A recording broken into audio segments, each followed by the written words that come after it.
So a little while back, Moon Studios, the team behind Ori and the Blind Forest and Ori and the Will of the Wisp, made a new game called No Rest for the Wicked, and it got a lot of recognition, especially since it was an entirely new genre of game compared to the last two. With all the recognition from this game, I figured this would be a good time to go back and revisit Ori as a series and give a little attention to both, and give my personal opinion on the games and review them. This definitely wasn't my first time playing through either of them, not even my second time playing. I put a lot of time into both of these games, and honestly, if it wasn't for Ori, I probably wouldn't be such a big fan of platforming games. There was something about the style, the gameplay, and honestly how difficult the game could be that really just made me love it. Now within this video I will be talking about Ori and the Blind Forest, and I'll save Ori and the Will of the Wisp for another day. Thanks for stopping by and checking out my video. If you could, hit the like button, subscribe, as it does really help me out. The story begins with you starting off in the forest, where you will be playing as Ori, who is a young guardian spirit created by the Spirit Tree. Ori was taken in by another creature named Naru, who takes in Ori and cares for Ori as an adoptive mother. You'll live with Naru for some time within the forest until one day the Spirit Tree calls out to Ori, but Ori was rushed back into the cave by Naru. Eventually the forest begins to wither away and food supplies becomes extremely barren. The game then takes a dark turn when eventually Naru and Ori are both on the verge of starving, when Naru offers the final pieces of fruit to Ori so she may live on. Ori decided to venture out further to try to find food and bring it back to his mother, but when he came back, unfortunately Naru had passed. After this, Ori decided to leave and go into the forest since there was nothing more for her at home. Ori ended up passing away from starvation, but was eventually revived by the Spirit Tree. After this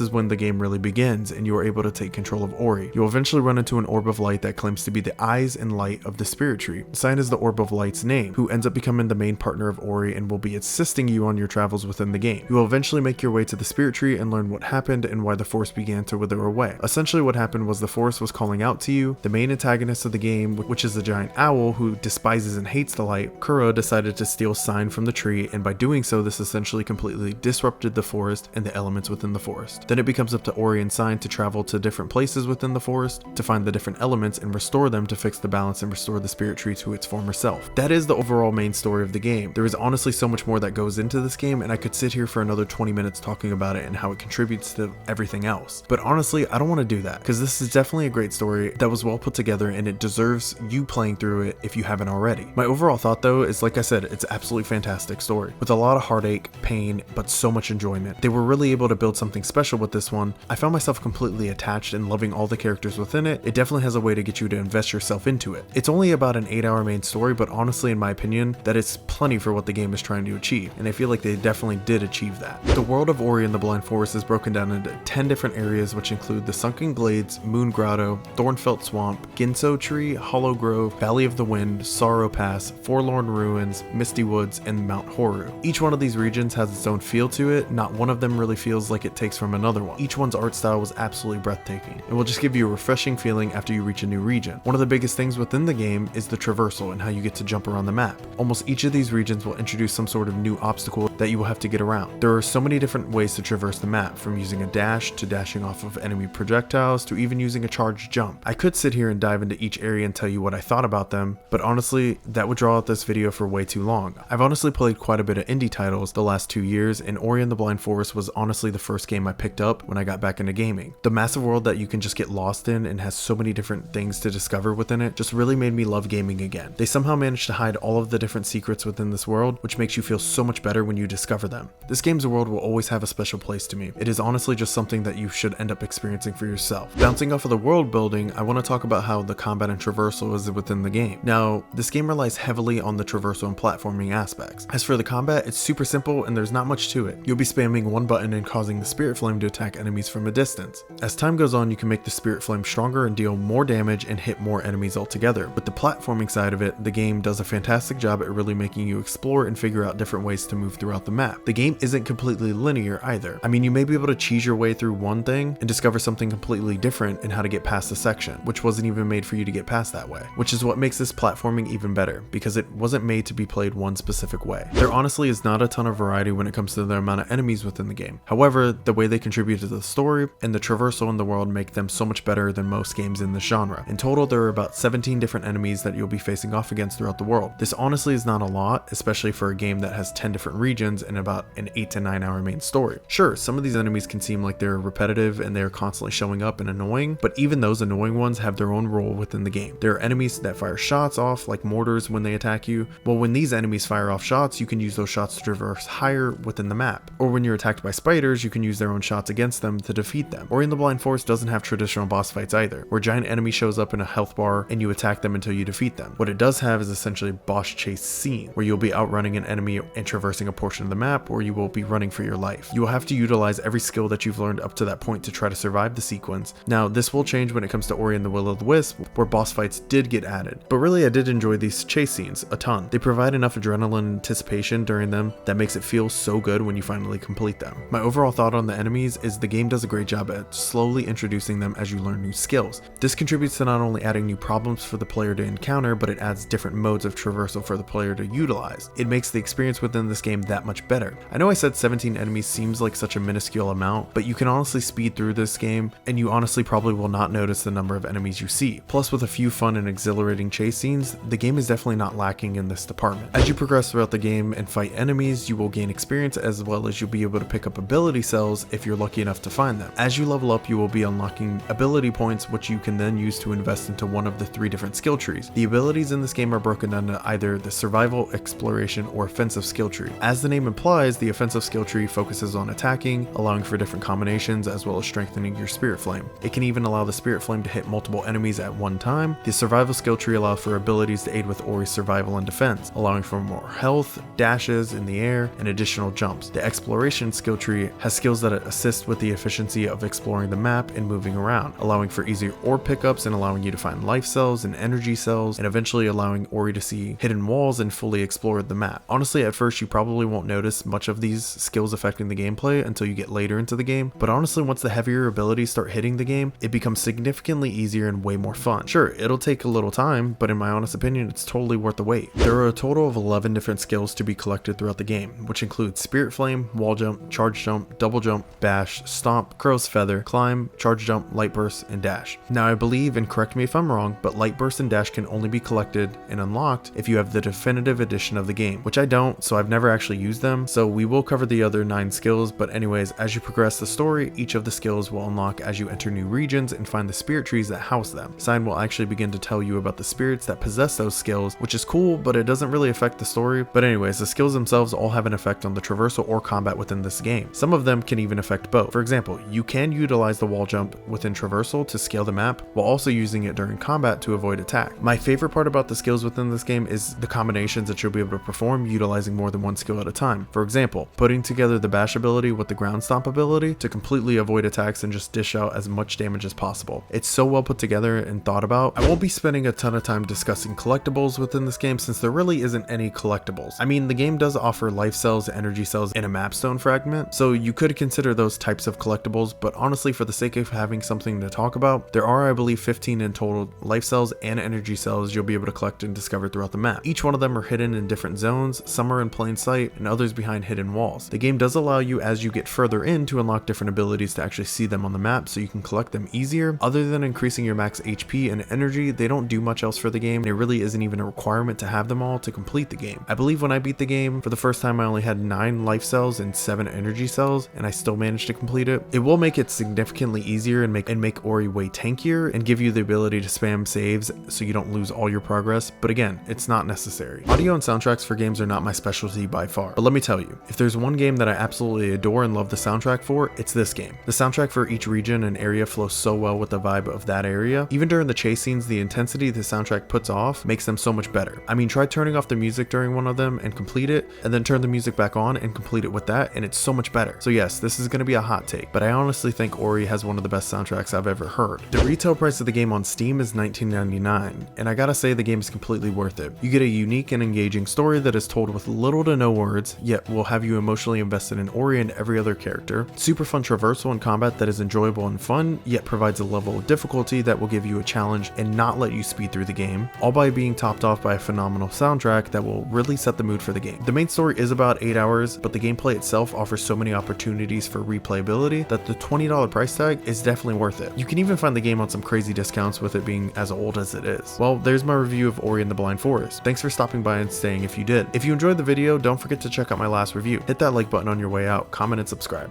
Thanks for watching.